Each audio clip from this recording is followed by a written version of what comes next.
Thanks for coming in a snow day. Let's talk about ZKP on the client side today. So brief introduction for myself. I'm usually go by IC Dot. I'm the chief cryptographer at OpenID3 and have been a Web3 cryptographer since 2017. And a little bit of OpenID3. So we do two things majorly. So we do ZKP for proof of humanity, basically to identify unique human beings. We also do ZKP to proof of social account ownership. There are many use cases associated with it. We can do proof of social influence, as well as proof of social account ownership, leading to ZK logins for wallets. And privacy, decentralizations, and building great UX is kind of like the core value that we deliver our stuff. So a little bit background of ZKPs and client-side ZKP in general.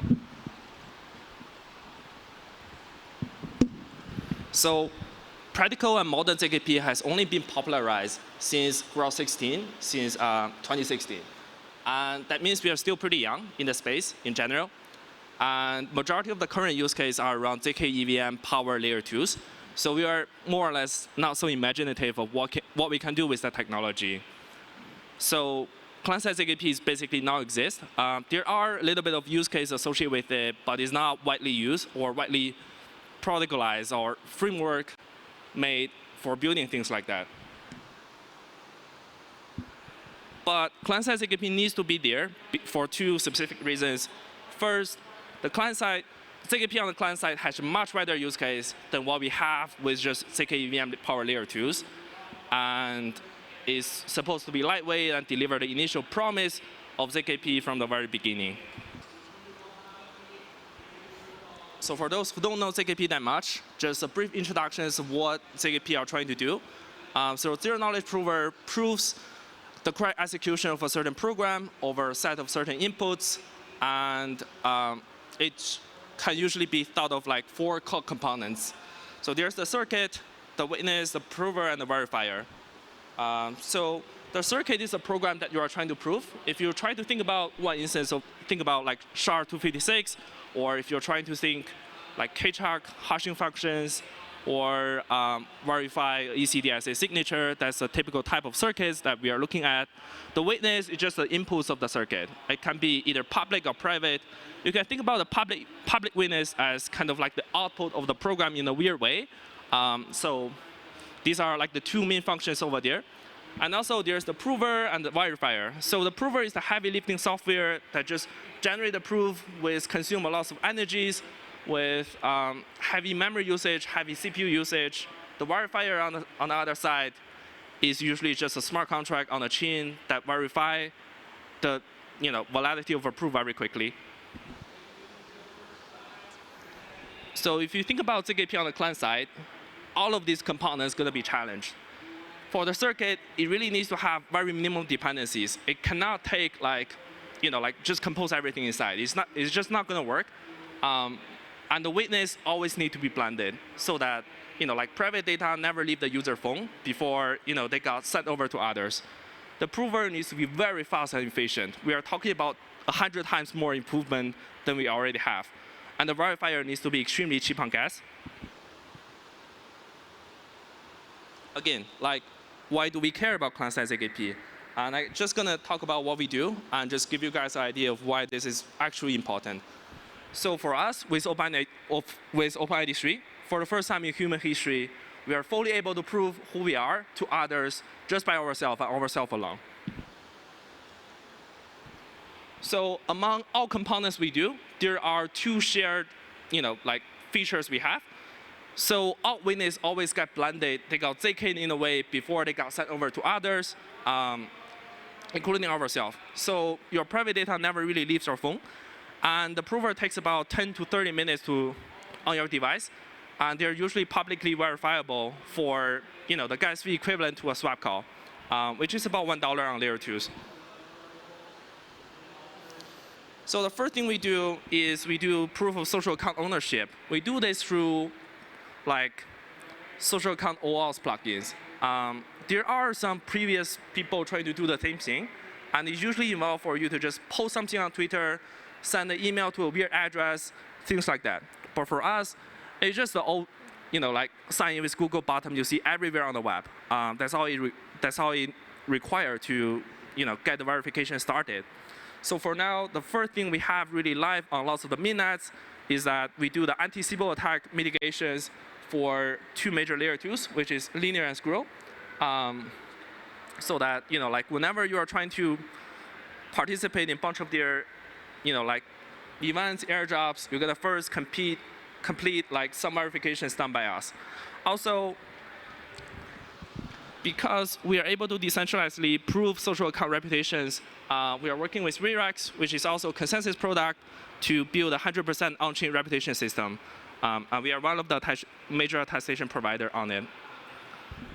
So at the same time, if you think about you are able to prove yourself, prove your social account ownership, and if you want to log in with Google just directly into your wallet, there's actually no need to do an MPC or any kind of middle layer conversion of a private key.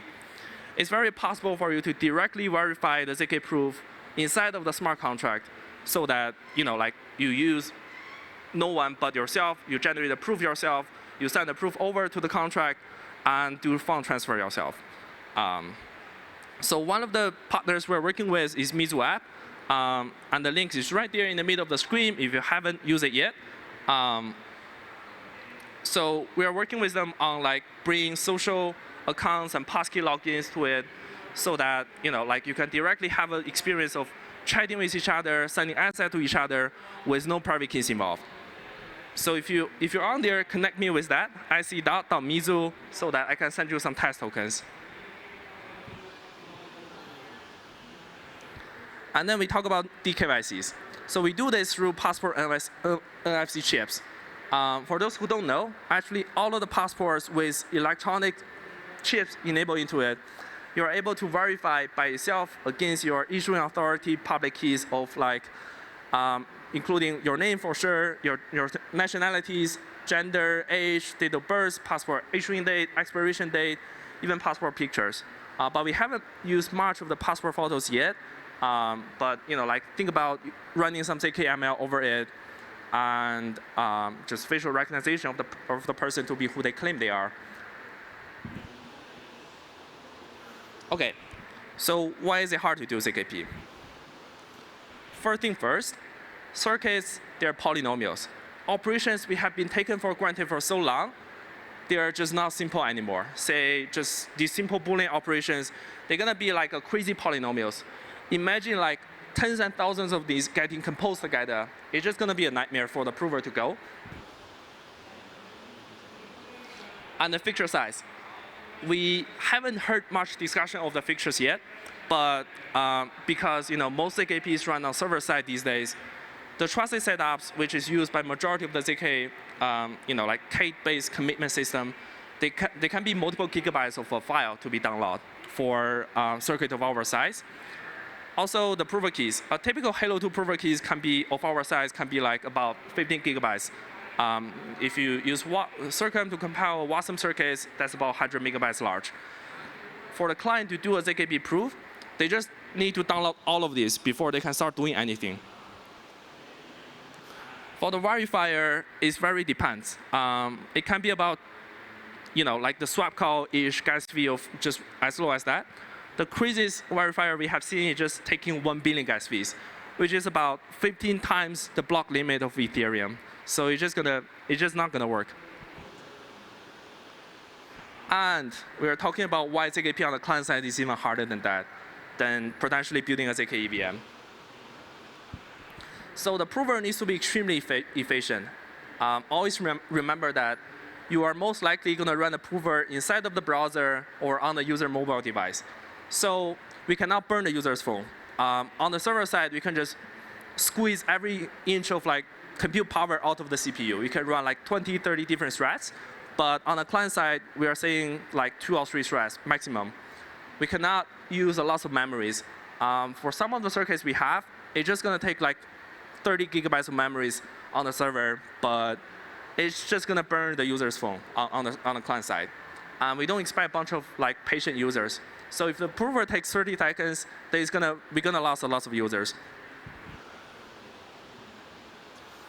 And we cannot have huge features for like it's a classic engineering definition of like the client-side networking is unstable and it's supposed to be slow by definition. So we cannot download huge fixtures.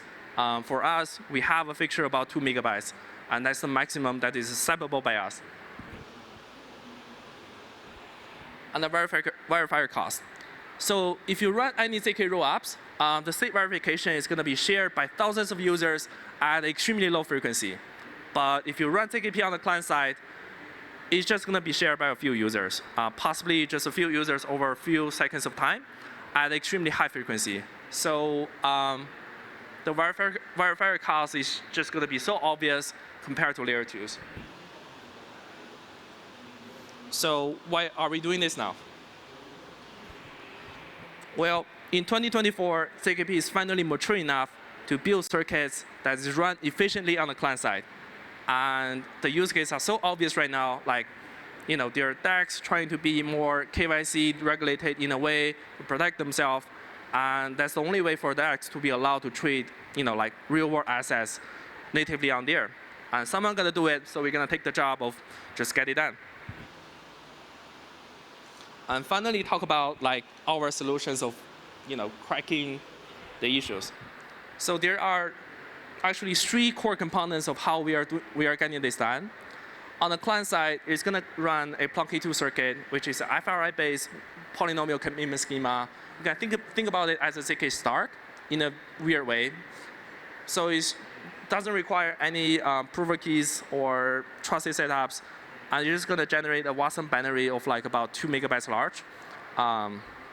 But the proof generated on this step is going to be extremely hard to be verified on chain. It's going to take the 1 billion I was talking about. So next step, we just do a server aggregations. Imagine like given a certain period of time, say 5 users just finish the client-side proof. And our server is just going to aggregate and verify each proof in under half a second. And by the way, on this step, after the user finished the first step, all their private data is already blended, so no one can see them no more. They're already sealed inside of the ZKP on the first step. And on the second step, on the server aggregation side, we're just going to build all the public inputs generated on the first step into a Merkle tree so that they can be put on the smart contract. Then finally, which is like one part to make it efficiently to be verified on chain, we're going to do something called a snarkify with GNARK by consensus. Basically, we're going to convert the FRI-based Plonky2 proof to a Kate-based snark proof that like is much easier to be verified on chain. And that's when you can push the proof to chain for about 250,000 gas, which is slightly above a swap call, with some overheads of like writing the storage slot to include the hash, the Merkle tree root. For the clients to claim one of the attestation they have, they just need to submit a Merkle proof and just no ZK involved. Everything has been done. And this is my favorite chart of like just flexing about the performance we have. We have a circuit of 150,000 gates, which is already about 10 times smaller than the previous industry state of the art. The client prover time currently runs about 20 to 30 seconds, but we are looking to like lower that down to about 10 seconds with like big integer optimization. For the client-side binaries, for now it's about 2 megabytes, which is small enough. We will do a tree shaking of the dependencies to make it about 1.5 megabytes. And remember, we don't have any trusted setups. There's no prover keys. That's the only thing the user need to download to get the prover started. And the aggregation time is just half a second. The snarkify time is currently about 2 minutes and a half, but we haven't introduced the GPU accelerations yet. So it's very likely it's going to go under 1 minute after a while. And the batch verification cost is very low. And for each user to split this cost, they're going to reach a point of like it's almost free for them to do a verification. So for now, there are about 500 million attestations we have already done on Linear and Squirrel. And we're still counting on more to come in the coming month. So what's next for us? for now, the major part is just replace the Plunky2 IOP to a hybrid Plunk. So there's no FFT involved, and so it's a constant time prover. It's gonna give the performance boost we need from 20 seconds on the client side to 10 seconds. We haven't introduced the GPU accelerations yet. It should be, like boost about 5 times the performance on the SnarkA5 service. So we haven't made the proof of passport app generally available yet, but once we do, it's gonna be an easy way for you to just scan your passport. Takes about 30 seconds on the client side, and then you are already KYC on every single chain over there. And we have a large range of KYC partners we haven't integrated with. We're gonna work really hard with that to make sure, like, it's very easy for us to transition into like a more KYC on-chain with privacy world. Also, finally, we haven't built a social graph for the verified accounts yet. They are already inside of the contract. We just haven't built an indexer and the front end of doing so. And that's about it. That's our contact information. If you have any questions or wants to talk more, just drop us a message. And I think we got about 3 minutes left, so we're happy to take any questions if you have any.